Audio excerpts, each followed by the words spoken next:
Welcome to the Delegates Lounge. Pull up a chair. I'm Alex Tarquinio, a journalist based at the United Nations here in New York City, and your MC for this podcast, featuring some of the most influential minds in the world today. Settle in for some riveting tete-a-tete, available wherever you listen to podcasts.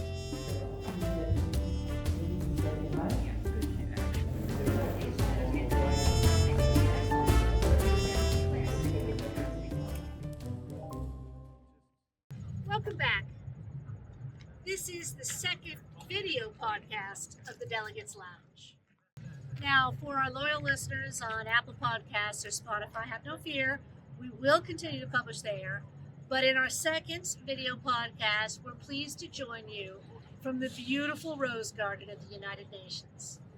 It's the Sunday just as the high-level week is getting underway. As you can see, they're setting up the media tents and the television tents. Here at the Delegates Lounge, we've just completed a fascinating conversation with Ambassador Robert Wood. Until January, he was Deputy Permanent Representative here at the United States Mission to the United Nations. And Wood is a career diplomat. He was part of a large team that represented the U.S. However, since January, there has been a minimal team of career diplomats minding the fort of the U.S. mission to the UN. But that all changed this morning when Mike Waltz, the former Republican congressman from Florida, the former U.S. Special Forces officer, who was briefly Trump's national security advisor at the beginning of this term, presented his credentials to Secretary General Antonio Guterres. That means we have a new U.S. permanent representative to the United Nations. Everything restarts today. There are many issues that have now been reopened for debate. We spoke about many of those with Ambassador Robert Wood. Here's our conversation. Ambassador Wood, you were one of our first guests at last year's High Level Week, when you were instrumental in the passage of the Pact for the Future, a very big vision for what the UN could be, extremely ambitious. This year, all of the talk is about the UN 80 process of reform, which is about, it's about efficiencies, which ultimately adds up to the reduction of the scope of work at the UN. What are your thoughts? How do you compare these two programs? And is there any way that any of the Pact of the Future vision can be incorporated into UN 80, or are these two visions just diametrically opposed? Well, first, thanks for having me again. Look, this is a very, very different UNGA. And last year, the Pact of the Future was this visionary document, as you spoke to, about what the UN could look like in the future. Comprehensive document covering a wide range of issues. Not everybody happy with various elements of it, but it was about the future. Now we've got this year, you have this sort of perfect storm of crises. A new administration that's in essence turned its back on the rule-based order. You've got a serious liquidity crisis that's taken hold. You've got these regional crises, potentially global ones, Ukraine and Gaza. And so here you have this perfect storm that is, and when you fold into that UN 80, that's kind of, in some ways, looking backward in terms of, okay, we're not going to be able to do what we used to do, so we've got to cut back, so we're going to maybe cut 20% across the board. So I think where we are now is the UN is at a major point of inflection. And everyone is going to be here waiting to hear President Trump's speech, although I think we all know that it is not going to be multilateralism of the future. It is going to be, the UN is doing too much, it needs to do less, it needs to focus.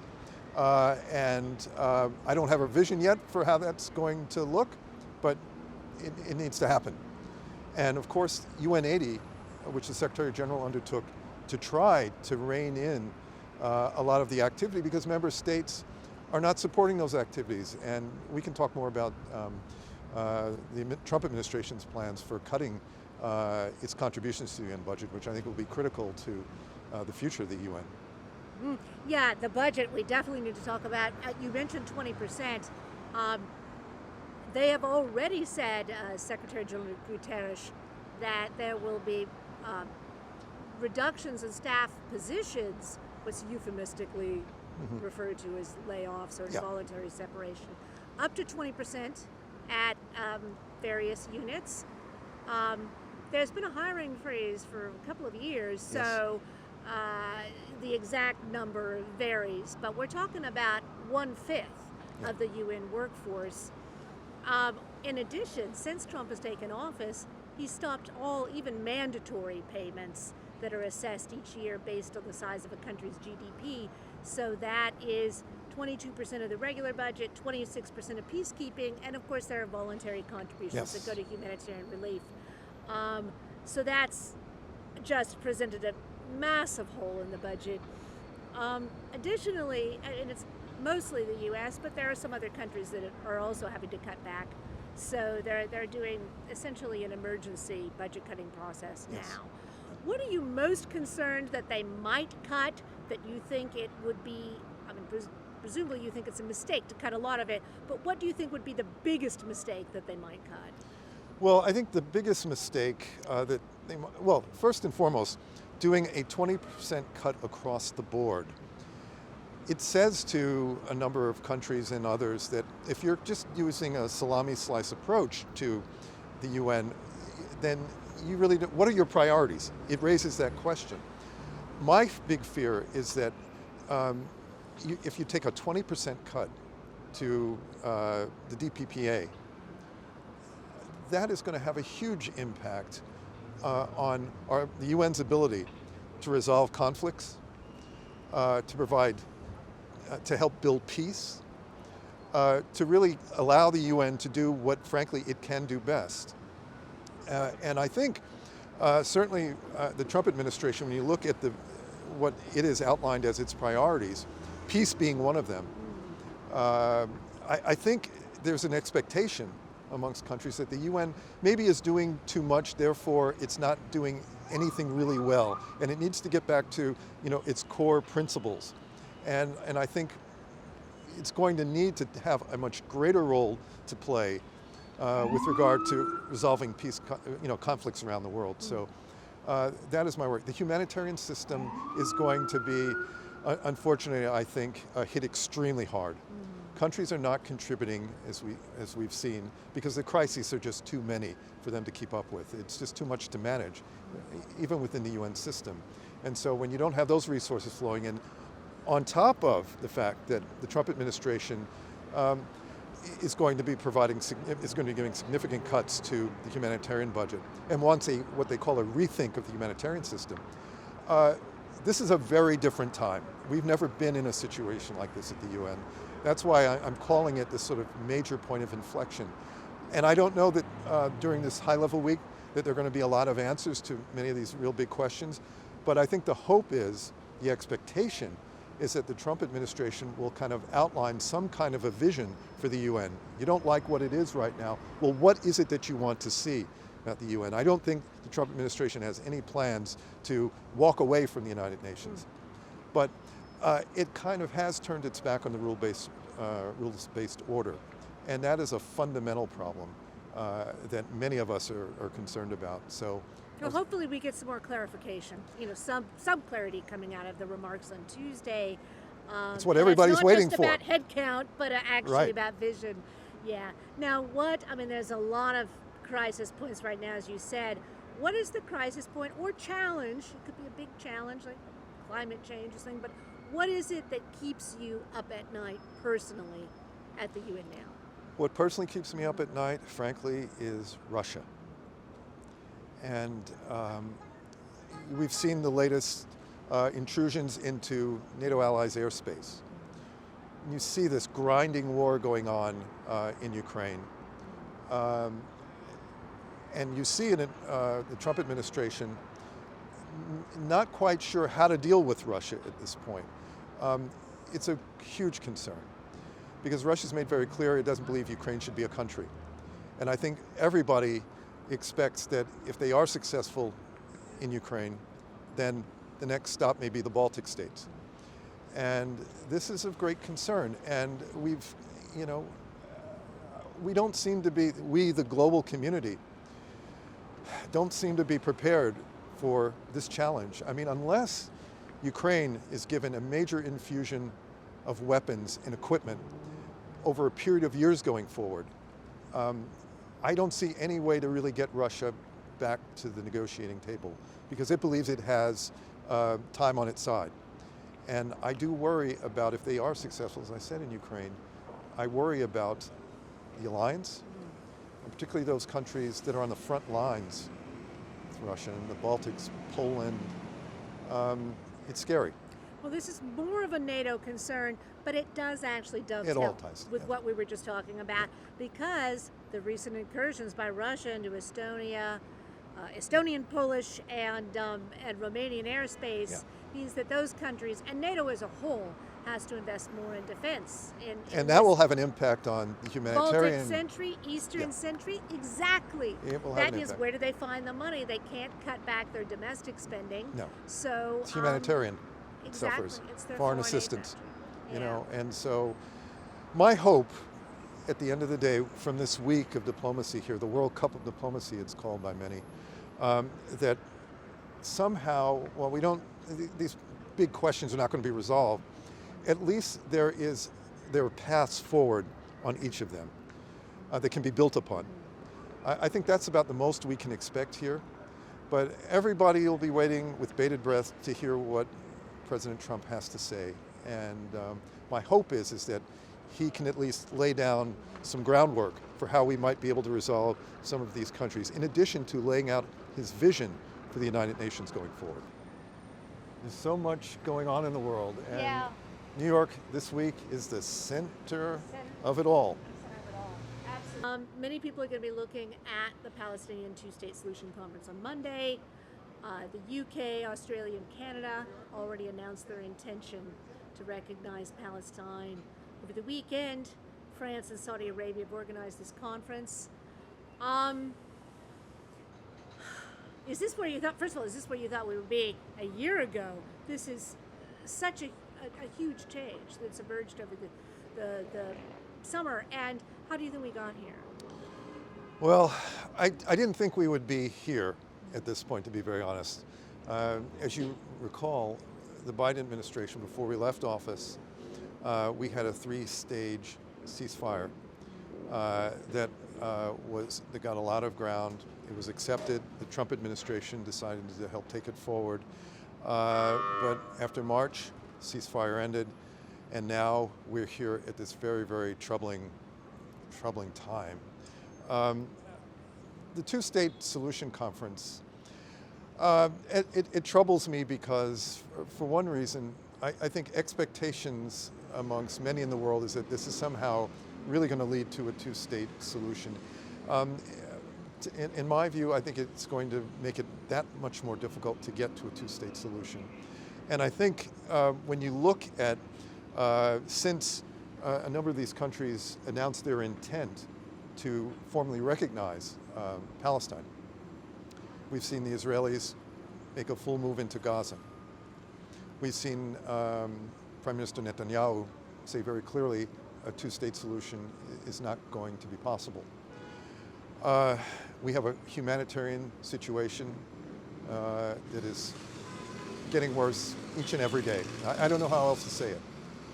And I do worry that these allies of Israel, who've now made it their intention to recognize Palestine, are going to make Israel dig its heels in even deeper.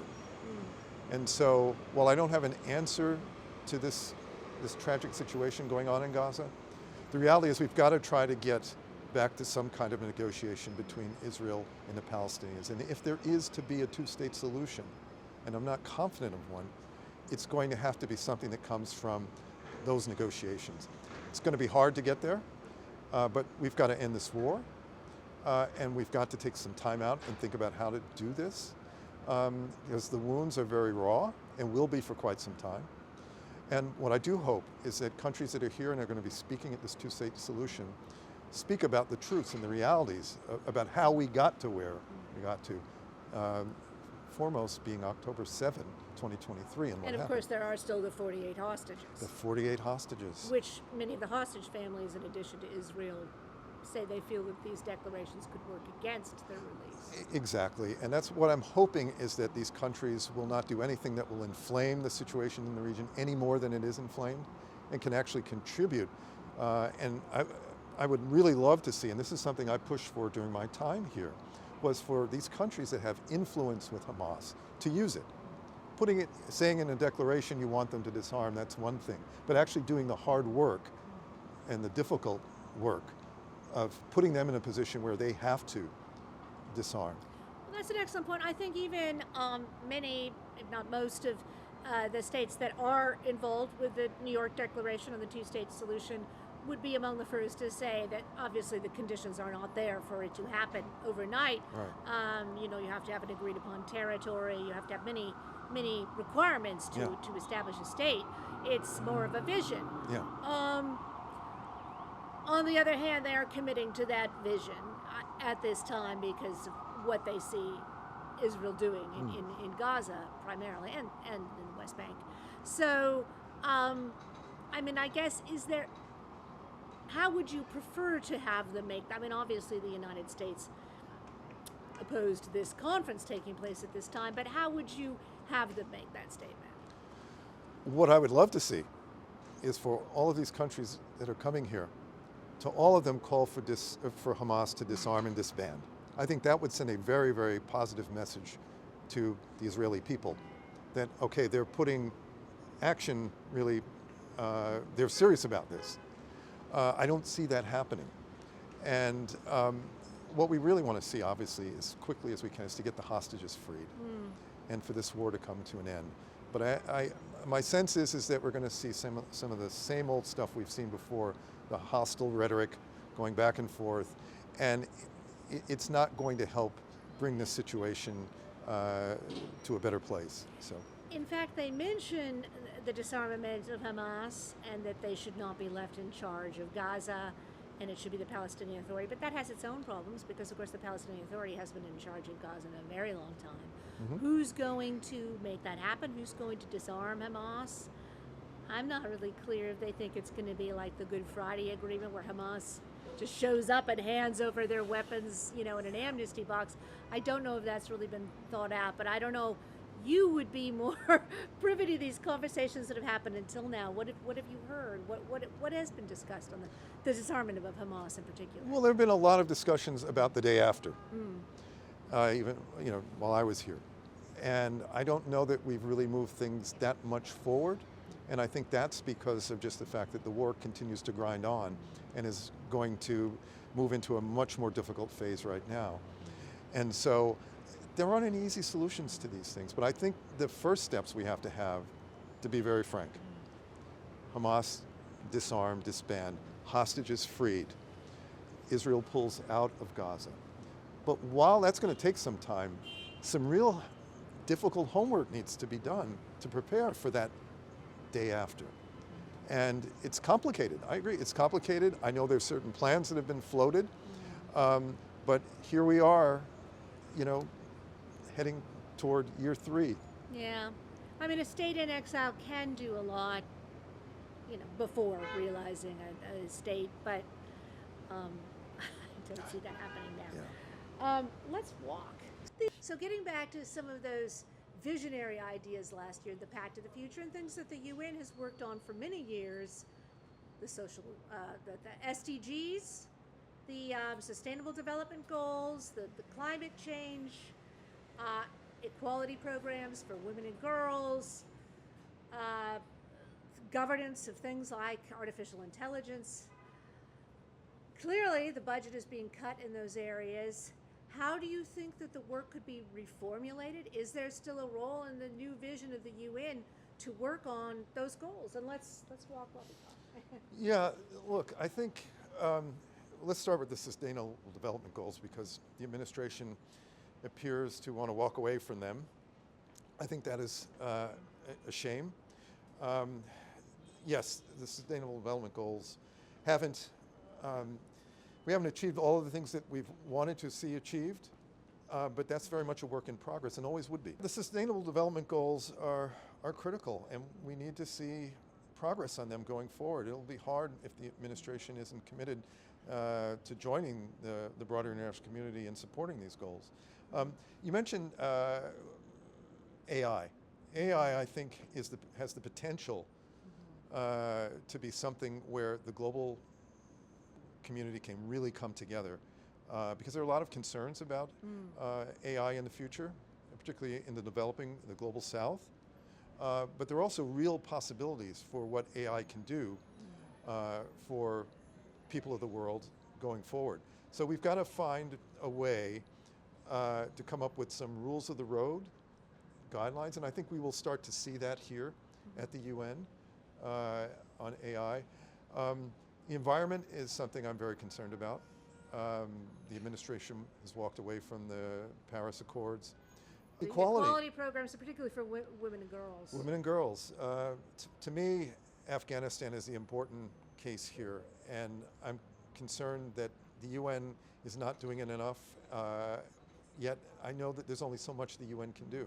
You've got a regime in power in Afghanistan that doesn't believe that women and girls should be educated, should have jobs, and with all the international pressure on them, they haven't moved forward. They're continuing to move backward. Women's rights are human rights. Yeah, well, of course, the Trump administration can withhold funding from programs, and it's often one of the biggest, if not the biggest, funding in these voluntary programs. But they can't prevent them from talking about it in the General Assembly. So no, they'll be talked about. Yeah, that's. But what we want to see is to move from talk to action. Right. And that's that we need to see happen. Yeah, that's okay.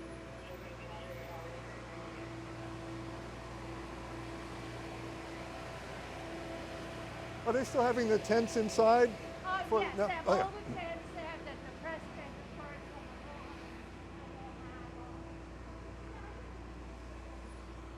and they have. Well, of course, one of the biggest issues at the UN this year will be the selection of the next Secretary General.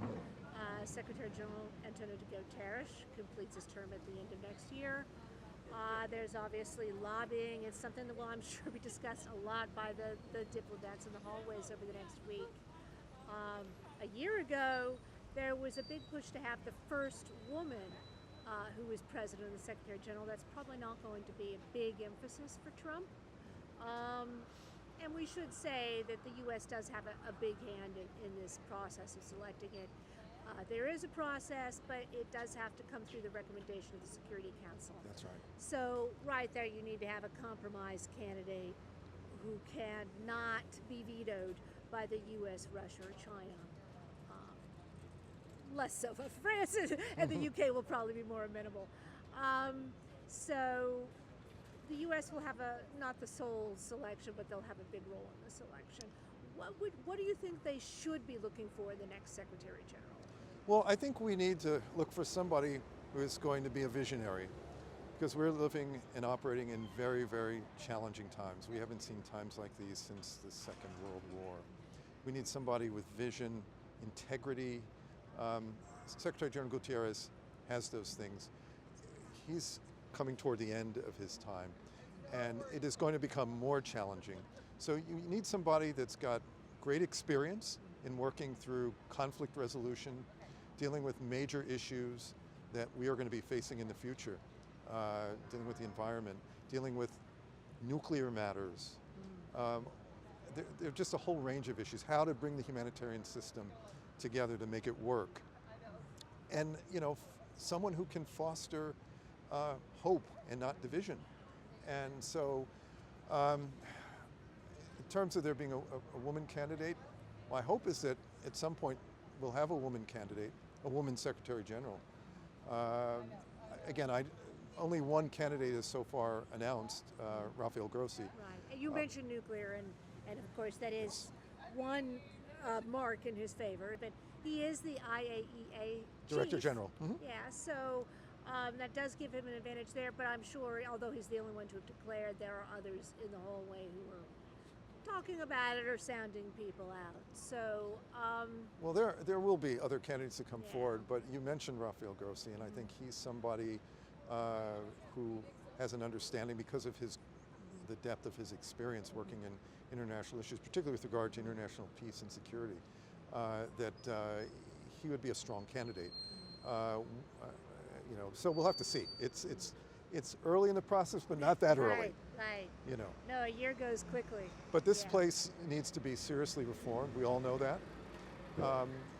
But it's a challenge when you're having to balance the demands of 193 states, their demands, desires, hopes. So finding that next Secretary General, hopefully it will be someone who won't be just the least common denominator type of candidate, but somebody who really will provide leadership, because we need leadership desperately going forward. This is a really tough place we're in on this planet, and the UN is a big hope for so many billions of people around the world. So, yeah, I mean, as you point out, the current Secretary General is involved in the sort of the initial vision statement, yeah, or the process of trying to get to that vision statement. But the next Secretary General is going to really have a lot of hard work, because I think almost everyone agrees that there need to be reforms. That the UN is just, they can't agree on what those reforms are. And exactly. some of those reforms ideas are diametrically opposed. So, yes, this is the problem you face in dealing with 193 members and trying to find consensus on anything. But I do think if you have a Secretary General with that vision, with that passion, with that willingness to work hard, and sometimes you're going to have to make some countries angry, including the US, to get things done. But people hope and expect that the next Secretary General, with all the problems he or she is going to face, is going to be bold and visionary, because that's what's going to be required in this era that we're living in. Nothing less will do. well, in true diplomatic fashion, you've delivered a statement that is both sobering and upbeat. So thank you We for do what we joining can. us today. Thank you for having me. It Thank was a you. pleasure to be with you. Thank you.